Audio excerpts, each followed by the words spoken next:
প্ৰতিসম সম্বন্ধ প্ৰথমতে আমি ইয়াৰ সংজ্ঞাটোলৈকে চাওঁ সংগতি কেপিটেল A ৰ পৰা A লৈ এটা সম্বন্ধ আৰক প্ৰতিসম সম্বন্ধ বোলে যদি সংগতি কেপিটেল A ত থকা মৌল স্মল a আৰু স্মল b ৰ বাবে সো দুটা মৌলৰ কথা কৈছে a আৰু b ৰ কথা তো ইমানৰ বাবে ক্ৰমিক জোৰ ab belongs to r হলে ক্ৰমিক জোৰ ba belongs to r হয় অৰ্থাৎ সম্বন্ধটোত যদি এটা আমি ক্ৰমিক জোৰ ab ধৰণৰ দেখা পাও তেতিয়ালে তাৰ প্ৰথম অংক আৰু দ্বিতীয় অংক অৰ্থাৎ a আৰু b ক হালসলনি কৰি বলাই b এ পোৱা যাব হেইটোও সম্বন্ধটোত পাব লাগিব যদি হালসলনি কৰিলে উল্টা পুল্টা কৰি দিলেও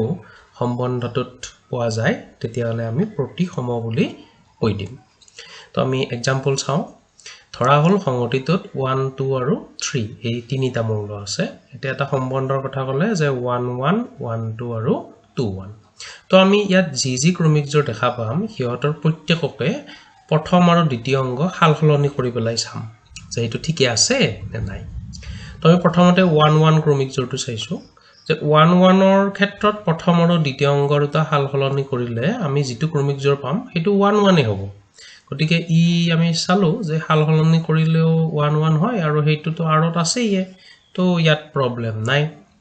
নেক্সট যেটো ক্ৰমিক জোৰ 1 2 আছে হেতু আমি চাও যে 1 2 ৰ ক্ষেত্ৰত যদি প্ৰথম আৰু দ্বিতীয় অংক দুটা হালসলনি কৰো তেতিয়ালে 2 1 পাম তো আমি ভালদৰে চালো যে 2 1 দেখা পালো আৰত তো এইটোৰ কাৰণে ঠিকই আছে ঠিক একে ধৰণে আমি প্ৰথম দুটা ক্ৰমিক জোৰ চাই পেলাই 3 নম্বৰ ক্ৰমিক জোৰটো এতিয়া পৰীক্ষা কৰি চাম যে 2 1 এইটোৰ যদি প্ৰথম আৰু দ্বিতীয় অংক দুটা হালসলনি কৰি দিও তেতিয়ালে 1 2 পাও আৰু হেতু আৰত আছে তো আমি দেখিলো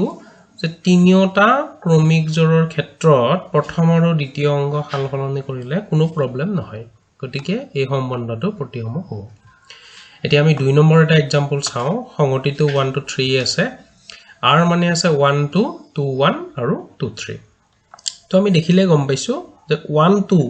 তাৰ যদি প্ৰথম আৰু দ্বিতীয় অংক হালসলনি কৰো 2 1 পাম এতিয়া 2 1 হালসলনি কৰিলে 1 2 পাম প্ৰথম দুটাত প্ৰবলেম নাই শেষৰটোত দেখিলো যে 2 3 আছে তো 2 3 ৰ যদি প্ৰথম আৰু দ্বিতীয় অংক দুটা হালসলনি কৰি দিও তেতিয়াহলে আমি পাই যাম 3 2 যেটো এবাৰ আৰত দেখা নাপালো গটিকে এই সম্বন্ধটো প্ৰতিসম সম্বন্ধ নহব তো এইখিনি আছিল আমাৰ প্ৰতিসম বা সমমিত সম্বন্ধৰ ওপৰত আলোচনা